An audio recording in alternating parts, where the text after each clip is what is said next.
नमस्कार दोस्तों।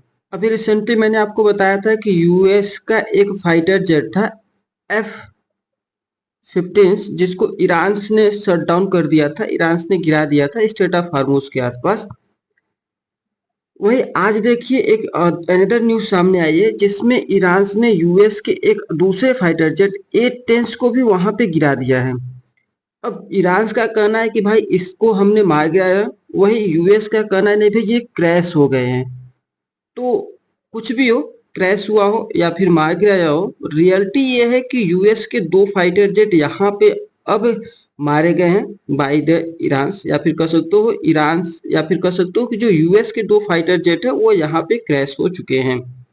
साथ ही साथ ईरान ने अभी एक रिसेंटली एक फोटो शेयर किया था, एक इमेज शेयर किया था जिसमें उसने कहा था कि जो यूएस के CH-14 चिनूक हेलीकॉप्टर से उसको भी यहाँ पे डैमेज किया गया, उसको भी यहाँ पे गिरा दिया गया है। तो एक तरफ से देख सकते हो अब इस युद्ध में कहीं ना कहीं यूएस को थोड़ा बहुत लॉसेस देखने को मिल रहा था। जहां लग रहा था कि यूएस इस युद्ध को 1 से 2 हफ्ते के अंदर ही जीत जाएगा, आज 1 महीने से ज्यादा हो गए हैं और इस युद्ध को ना ही यूएस जीत रहा है, ऐसा दिखाई तो नहीं दे रहा है। दूसरी तरफ आप देखेंगे कल के ही न्यूज में, कल या परसों के न्यूज में कह सकते हो, डोनाल्ड ट्रंप ने एक ट्वीट किया था जिसमें ईरान को कहा था कि वो ईरान को स्टोन एज में भेज देंगे, लेकिन ऐसा कुछ दिखाई नहीं दे रहा है क्योंकि ईरान ने यूएस के 2 फाइटर जेट तथा एक हेलीकॉप्टर्स को मार गिराया। साथ ही साथ ईरान ने यूएस द्वारा जो एक प्रपोजल दिया गया था कि 48 आवर्स में सीज फायर करना है, उसको भी रिजेक्ट कर दिया। अर्थात आप कह सकते हो ईरान जो है यूएस को किसी भी तरह से यह मानने को तैयार नहीं है कि आपकी बातों पे हम सीज फायर करेंगे। अगर हम बात करें एग्जैक्टली न्यूज क्या है, व्हाट विल हैपेंस, तो हुआ क्या है कि यूएस ने के जो 2 फाइटर जेट है F-15 तथा दूसरा जो है A-10, उसको ईरान ने मार गिराया है। आप देखेंगे F-15 में इसमें 2 क्रूज मेंबर थे जिसमें से एक क्रूज मेंबर को तो भाई ईरान ने रेस्क्यू कर लिया था, माफ करिए यूएस ने रेस्क्यू कर लिया था, पर दूसरा जो क्रूज मेंबर है वो अभी तक मिसिंग है और ये कहा जा रहा है कि इसको ईरान ने कैप्चर कर लिया है, बट यूएस ने अभी इसे डिनाई किया है।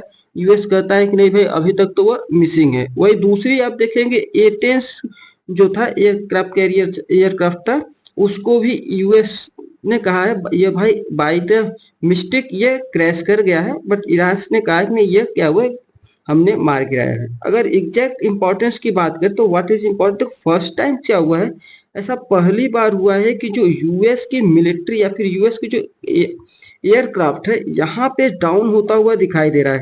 क्योंकि इस 30 दिन के वार में ऐसा कभी नहीं हुआ था कि यूएस को बहुत बड़ा लॉस हुआ हो, स्पेशली फॉर एयरक्राफ्ट से लेके एयर डिफेंस सिस्टम्स में तो एक लॉस हुआ था, बट इस युद्ध में ऐसा कुछ नहीं हुआ था कि उसके एयरक्राफ्ट को लॉस होते हुए दिखाए थे। बट क्योंकि आप देखेंगे इससे पहले क्या हुआ था कि बहुत सारे जैसे आप स्पेशली फॉर जैसे यूएई हो गया या फिर कतर या फिर बहरीन हो गया, यहाँ पे जो बेसिस थे इसके यहाँ पे लॉस तो हुए थे, बेसिस पे बहुत ज्यादा अटैक किया गया था, ड्रोन अटैक्स।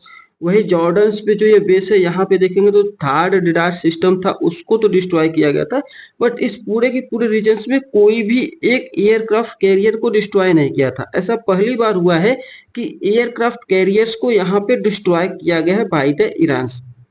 आखिरकार यूएस चाहता क्या है कि भाई इस युद्ध को समाप्त करने के पीछे यूएस का डिमांड्स क्या है, ऑब्जेक्टिव क्या है, तो आप देखेंगे जो यूएस के मैक्सिमम जो डिमांड्स है वो न्यूक्लियर प्रोग्राम से लेकर ही है। न्यूक्लियर एक्चुअली उसका कहना है कि जितने भी यूरेनियम रिचमेंट है ईरान के उसको खत्म कर दे, जो भी न्यूक्लियर इंफ्रास्ट्रक्चर है भाई उसको डिसमेंटल कर दे। साथ ही साथ उसने कहा था जो आप बैलिस्टिक्स मिसाइल बना रहे, हाई रेंज बैलिस्टिक्स मिसाइल बना रहे, उन सभी को भी खत्म कर दो, ऐसा यूएस का डिमांड्स है। साथ ही साथ देखेंगे यूएस का एक जो सबसे बड़ा डिमांड है वो स्ट्रेट ऑफ हार्मोज को लेकर। स्ट्रेट ऑफ हार्मोज को यूएस ने कहा इसको कंप्लीटली ओपन करो, इसको ब्लॉकिंग कर रहे जो शिप उसको मत करो। तो मतलब आप देखेंगे ईरान एंड वही पांचवी सबसे इंपॉर्टेंट चीज था, यूएस ने ईरान पे दबाव डाला था जो रीजनल इन्फ्लुएंस है उसको कम कर दे। जस्ट लाइक आप हिजबुल्लाह को देख ले जो लेबनान में स्थित है, या फिर जो इराक और यमन में जो मिलिट्री में जो ईरान सपोर्ट कर रहा है, उन सबको लेकर कहा था कि भाई आप इन सबको ज्यादा सपोर्ट मत करिए, आप अपने आप में खुद रहिए। मतलब एक तरह से यूएस की चाहता है कि ईरान को बस अपने आप में ही रहने दो, उसे बाहर न निकलने दो। वही दूसरी तरफ ईरान का भी कुछ भाई डिमांड्स है। ईरान ने कहा था भाई हमारी सिक्योरिटी का डिमांड्स है, सीज फायर के लिए उसने अपनी सिक्योरिटी के लिए बहुत ज्यादा इंपॉर्टेंस रखा है। उसने कहा है कि जो यूनाइटेड नेशन से वो ईरान पे अटैक्स न करे। एंड सेकेंड देखो कहता है कि नहीं, हमें जो ये वार हुआ है उसके लिए हमें कंपेंसेशन दीजिए, हमारा फाइनेंशियल कंपेंसेशन दीजिए, जो भी आप हमारा जो डैमेज हुआ है बहुत ज्यादा इस वार में, उसके लिए हमें पैसे वापस करिए।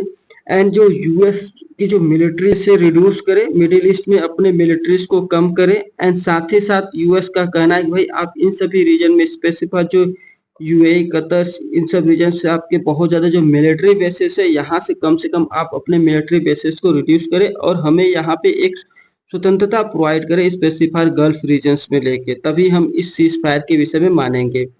तो जो यूएस के डिमांड्स है भाई वो स्पेशली फॉर अपनी एक्टिविटीज के लिए, अपने आप को प्रमोट करने के लिए। जस्ट देखो यूएस को रिकॉग्नाइज करने की बात करता है, जो स्टेट ऑफ हार्मोज हो गया वहां पे उसके राइट्स को रिकॉग्नाइज करने की बात करता है। वही इमीडिएटली कहता है स्टॉप कर दे जो भी आप एयर स्ट्राइक्स कर रहे हैं या फिर जो मिलिट्री अटैक्स कर रहे हैं इन सब रीजन्स में, जो अपने आप एयरबेस बना के, मैंने कहा आपको बताया था, जो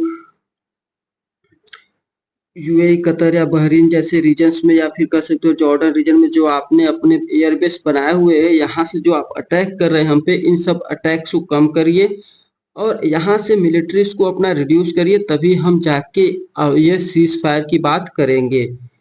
तो अगर मैं कंक्लूजन्स की बात करता हूँ तो एक तरफ आप देखेंगे जो यूएस है, ईरान से, उसका स्पेशली जो फोकस है वो सिक्योरिटी गाइडलाइंस से लेकर कंपनसेशन ऑफ डैमेज हो गया, recognisation of the regional rights हो गया, या फिर कह सकते हो स्टेट ऑफ हार्मोज हो गया, इन सभी पे उसका मोस्टली फोकस है।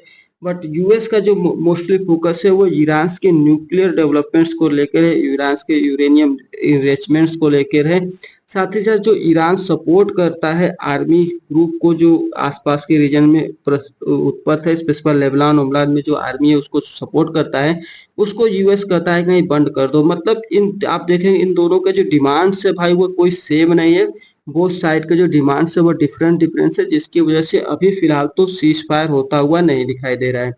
अगर मैं बात करूं इसका इम्पैक्ट क्या हो रहा है, तो आप देखेंगे इसका बहुत ज्यादा इम्पैक्ट देखने को मिल रहा है, स्पेशली फॉर जो ऑयल प्राइस हो गया, फिर नेचुरल गैस हो गया, या फिर ग्लोबल इकोनॉमिक्स की बात करें तो बहुत ज्यादा इकोनॉमी पे इसका इम्पैक्ट देखने को मिल रहा है। एंड साथ ही साथ ग्लोबल ट्रेड में भी देखने को इम्पैक्ट बहुत ज्यादा मिल रहा है। इंटरनेशनल ट्रेड जैसे यहाँ पे क्या हुआ है कि ये सी रूट बंद कर दिया गया है, तो जो ऑयल्स का ट्रेड होता था वो लगभग बंद हो चुका है, जिसकी वजह से क्या हो रहा है, एक एनर्जी क्राइसिस देखने को मिल रहा है। जस्ट लाइक आप देखेंगे फिलीपींस वाले रीजन में, या फिर आप पड़ोसी देश पाकिस्तान से देख लीजिए, वहां पे 500 से भी अधिक क्या होगा, डीजल एंड पेट्रोल की प्राइस बढ़ चुकी है। तो एंड वही साथ ही साथ शिपमेंट भी बहुत ज्यादा प्रभाव देख रहा है। Human right crisis by refugees जो है बहुत ज्यादा बढ़ते जा रहे हैं, ह्यूमन राइट्स का वायलेशन बहुत ज्यादा यहाँ पे हुआ है। एंड आसपास के क्षेत्रों में रिफ्यूजीज बहुत बढ़ रहे हैं, जो ईरान से भागते हुए दिखाई दे रहे हैं तो आसपास के क्षेत्रों में भाग रहे हैं। एंड एक क्रिएट हो रहा है न्यूक्लियर नॉन प्रोलिफरेशन के विषय में क्रिएट हो रहा है, मतलब न्यूक्लियर थ्रेट भी क्रिएट हो रहा है।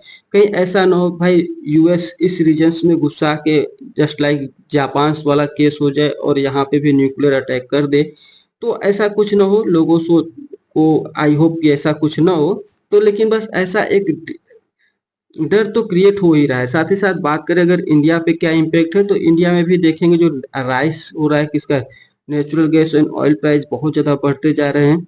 एंड साथ ही साथ आप देखेंगे जो इंडियंस के वर्कर थे जो गल्फ रीजन से, लगभग मिलियंस ऑफ वर्कर्स यहाँ पे वर्क करते हैं, उन लोगों के जॉब की सिक्योरिटी भी रिड्यूस हो रही है। और साथ ही साथ इकोनॉमिक प्रेशर पे इंडिया बढ़ रहा है, क्योंकि यहाँ से जो वर्कर थे वो ह्यूज अमाउंट ऑफ रेमेडीज भेजते थे, एंड साथ ही साथ ह्यूज अमाउंट ऑफ एनर्जीज यहाँ पे आती थी, इसकी वजह से एनर्जी सिक्योरिटी कंसर्न इंडिया में बढ़ता जा रहा है। जस्ट लाइक आप देखेंगे जो ऑयल्स एंड गैस है इंडिया में महंगाते जा रहा है, स्पेसिफाई जो सीएनजी गैस हो गया या फिर एलपीजी गैस हो गया, इस पे ज़्यादा डिमांड्स बढ़ रहे हैं, जिसकी वजह से इंडिया में भी एनर्जी क्राइसिस कहीं ना कहीं देखने को मिल सकता है इन फ्यूचर, अगर ये युद्ध थोड़ा सा लंबा चलता है तो। एंड साथ से डिप्लोमेटिक चैलेंज बढ़ता रहा है, क्योंकि इंडिया दोनों कंट्री स्पेसिफाई गल्फ नेशंस और यूएसए के साथ, दोनों के साथ अच्छा रिलेशन बनाना चाहता है। और साथ ही साथ इंडिया किसी एक कंट्री के साथ नहीं जाना चाहता, क्योंकि इंडिया की जो फॉरेन पॉलिसी है वो हमेशा न्यूट्रल रही है। तो उस रिस्पेक्ट्स में भी देखेंगे तो इंडिया जो है हमेशा का न्यूट्रल के लिए भी ये एक बहुत बड़ा चैलेंज होता हुआ दिखाई दे रहा है। आई होप थोड़ा बहुत समझ में आया होगा, मैंने शॉर्टली बहुत बताया। Thank for watching.